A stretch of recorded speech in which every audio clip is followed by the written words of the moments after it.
નમસ્તે વિદ્યાર્થી મિત્રો, આજે આપણે ધોરણ 6માં હિન્દી વિષયમાં જે બીજું કાવ્ય છે એક જગત એકલું એનો અભ્યાસ કરીશું। તો આ કાવ્ય આપણને શું સમજાવવા માગે છે એ જોઈએ તો આ જે સંસાર છે એ ખૂબ જ મોટું છે અને એમાં ઘણા બધા દેશો છે જેમાં ઘણી બધી જાતિના લોકો રહે છે, એટલે કે અલગ અલગ ધર્મના લોકો રહે છે અને એ બધા એક જ ધરતી પર રહે છે। તો આપણે એકબીજાની સાથે સમાનતાથી રહેવાનું છે અને બધા જ ભેદભાવને ભૂલી જવાના છે અને વિશ્વ બંધુત્વની ભાવના કેળવાય એવો પ્રયત્ન કરવાનો છે। તો હવે હું તમને આ જે કાવ્ય છે એનો ભાવાર્થ સમજાવીશ। જે આ અંડરલાઇન કરેલા શબ્દો છે એનો અર્થ પણ સાથે સાથે સમજાવીશ અને પછી આ શબ્દાર્થનો ફોટો પાડી અને ગ્રુપમાં મોકલીશ, એટલે તમારે તમારી નોટબુકમાં લખી અને તૈયાર કરવાના રહેશે। તો હવે આપણે આ જે પંક્તિ છે એનો ભાવાર્થ સમજીએ। એક જગત એક લોક, જગત जगत यानी कि दुनिया, लोक लोक यानी कि संसार, सबका है एक मान, मान यानी कि सम्मान आदर, एक चंद्र एक सूर्य एक भूमि आसमान, भूमि भूमि यानी कि धरती, आसमान आसमान यानी कि आकाश। देखिए यहाँ पर क्या कहते हैं कवि, यहाँ एक जगत एक लोक, ये जो दुनिया है एक मानव लोक है। ये संसार क्या है? यह संसार एक मानव लोक है और उसमें सभी लोग यानी कि अलग अलग धर्म के जो लोग हैं वो एक जैसे सम्मान के हकदार हैं। सबको एक जैसा सम्मान मिलना चाहिए, कोई भेदभाव होना चाहिए नहीं। अब देखिए कैसे, एक चंद्र एक सूर्य एक भूमि आसमान। अब देखिए जो ये चंद्र है, ये सूर्य है, ये भूमि है और ये आकाश है, ये सब क्या है? प्रकृति के तत्व, यानी कि प्रकृति की देन है, जो कुदरत की रचना है, जिसे कुदरत ने बनाया है। तो आप देखिए जो चंद्र है वो सारे संसार में अपनी चांदनी फैलाता है, एक सूर्य है वो सारे संसार को प्रकाशित करता है और सब लोग एक ही धरती पर रहते हैं और एक ही आसमान के नीचे रहते हैं। तो प्रकृति के जो तत्व हैं वो हम सब के लिए कैसे हुए? एक समान हुए ना, किसी के साथ उसने भेदभाव किया नहीं, सबको चांदनी मिलती है, सबको प्रकाश मिलता है, सब लोग धरती पर रहते हैं, सब लोग एक आसमान के नीचे रहते हैं। तो फिर हम क्यों भेदभाव में पड़े हैं? हम सबको भी कैसे रहना है? एक समान यानी कि समानता से रहना है। एवो प्रश्न आवशे कि यह संसार क्या है? तो यह संसार एक मानव लोक है, माणसोथी बनेलो आ संसार छे। बीजो प्रश्न, प्रकृति के तत्व कौन कौन से हैं? तो चंद्र सूर्य भूमि आसमान ये सब प्रकृति के तत्व है। कुदरते एनी रचना करी छे माटे एने प्रकृतिना तत्वो कह्या छे। एक तेज, तेज यानी कि प्रकाश, एक हवा एक ही पानी, जीवन है सुख दुख की एक कहानी। अब देखिए हमें जो प्रकाश मिलता है सब लोगों को मिलता है ना।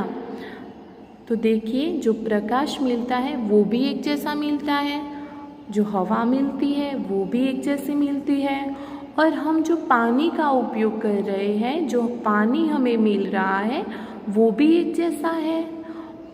वैसे देखिए हमारे जीवन में सुख दुख आता रहता है, कभी सुख आता है तो कभी दुख आता है, इसलिए जीवन को सुख दुख की कहानी कहा है।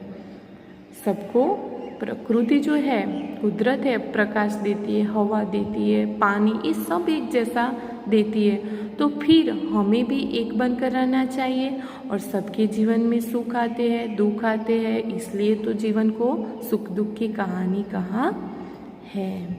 तो एवो प्रश्न आवशे कि जीवन को सुख दुख की कहानी क्यों कहा है? क्योंकि तो कभी हमारे जीवन में दुख आता है। इसलिए जीवन को सुख दुख की कहानी कहा है। કોઈ વ્યક્તિ સંપૂર્ણ સુખી હોય ન હોય, એના જીવનમાં પણ ક્યારેક દુઃખ આવતું હોય તો જોઈએ બીજી બાજુ તો કોઈ વ્યક્તિ બધી રીતે દુઃખી હોતો નથી. એનો સમય આવે એટલે એને પણ સુખ મળતું હોય છે. આગળ જોઈએ, एक देह एक रक्त एक अस्थि एक प्राण। अब देखिए हमारे जो शरीर है, देह यानी कि शरीर और रक्त यानी कि लहू, हम सब अलग अलग हैं, रंग रूप से कैसे हैं, अलग अलग है, लेकिन हमारी जो शरीर की रचना है वो कैसी है, एक जैसी है। सबके दो हाथ होते हैं, पैर होते हैं ना, समझते हैं ना आप। उसी तरह एक रक्त यानी कि हमारे अंदर जो लहू होता है वो भी एक जैसा होता है। एक अस्थि, अस्थि यानी कि हड्डी, जो हड्डी होती है हमारे अंदर वो भी एक जैसी होती है। और एक प्राण, प्राण यानी कि जान, जीव, जो जीव है हमारे अंदर वो भी एक जैसा ही है। सब इंसान को जो कुदरत ने बनाया है तो उसमें एक जैसा है सब, तो फिर हमें भी एक बनकर रहना है। एक जगत एक लोक सबका है एक मान, सबको एक जैसा सम्मान मिलना चाहिए। हर्ष भरे गाए हम राग सुहाने, समता और ममता के गीत तराने। हर्ष यानी कि आनंद, राग यानी कि स्वर आवाज़, सुहाना यानी कि सुंदर, समता यानी कि समानता, ममता यानी कि प्रेम और तराना यानी कि गीत। हमें गीत गाने हैं। क्या गाना है? गीत गाना है यानी कि तराना। अब देखिए कैसे गाना है, तो आनंदित होकर गाना है। और हमारा राग भी कैसा होना चाहिए? सुहाना यानी कि सुंदर होना चाहिए। अब हमें कैसे तराने गाने हैं? तो समता और ममता के तराने गाने हैं। આપણે સમાનતા અને પ્રેમના ગીતો ગાવાના છે અને આપણું જે રાગ છે એ સુંદર હોવો જોઈએ, આનંદિત થઈને આપણે ગીત ગાવાના છે। તો આમાંથી પણ એવો પ્રશ્ન આવશે कि हमें कैसे तराने गाने हैं, तो हमें समता और ममता के तराने गाने हैं। घर घर में गूंज रहा निष्दिन यह मधुर गान। निष्दिन, निष्दिन यानी कि दिन रात, हर दिन हर रोज, प्रत्येक घर के अंदर ऐसे मधुर गीत गाने चाहिए। देखिए कैसे, समता और ममता के, कि एक जगत एक लोक, ये संसार ये मानव लोक है और सबको एक जैसा सम्मान मिलना चाहिए। यह जो गीत है वो प्रत्येक घर में गूंजना चाहिए। देखिए आगे, राष्ट्र में ऐक्य यही कर्म हमारा। ऐक्य, ऐक्य यानी कि एकता और कर्म यानी कि काम। हम इस राष्ट्र में रहते हैं तो हमारा भी कर्तव्य बनता है। और कैसा कर्तव्य? कि राष्ट्र में एकता बनी रहे, तो ऐसा प्रयत्न हमें करना चाहिए। सारे जो झगड़े होते हैं एक एक धर्म के बीच में, तो ऐसे जो झगड़े होते हैं उसका हमें निराकरण करना चाहिए और शांति स्थापित हो ऐसा प्रयत्न करना चाहिए। और हमारे देश में एकता बनी रहे ऐसा हमें कर्म करना चाहिए। हमें मिलजुल कर रहना है, ऐसा संदेश देते हैं ये जो पंक्ति है वो।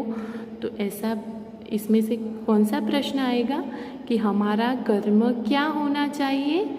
तो हमारा कर्म राष्ट्र में एकता बनी रहे, यही हमारा कर्म होना चाहिए। आगे देखिए, प्रगति न्याय मानवता धर्म हमारा। कर्म तो हमने देख लिया कि राष्ट्र में एकता बनी रहे। अब धर्म क्या होना चाहिए हमारा? प्रगति, प्रगति यानी कि विकास। तो सबको प्रगति मिले, सबकी प्रगति हो, सबको न्याय मिले और मानवता बनी रहे, यही हमारा धर्म होना चाहिए। हमें एक दूसरे के प्रति प्रेम भाव रखना चाहिए, यानी कि मानवता, दया भाव जैसे गुण होने चाहिए हमारे अंदर। तो ये सब सारे जो गुण हैं वो हम में होने चाहिए, तभी हमारा धर्म जो है वो सार्थक होगा। तो आमाथी पण प्रश्न आवशे कि हमारा धर्म क्या होना चाहिए, तो सबकी प्रगति हो, सबको न्याय मिले और मानवता बनी रहे, यही हमारा धर्म होना चाहिए। हिल मिल के लहराए विश्व शांति का निशान। हिल मिल के हम सबको मिलजुल कर क्या करना है, विश्व शांति का जो झंडा है वो लहराना है, यानी कि विश्व शांति को स्थापित करना है। निशान, निशान यानी कि चिन्ह। एक जगत एक लोक, सबका है एक मान।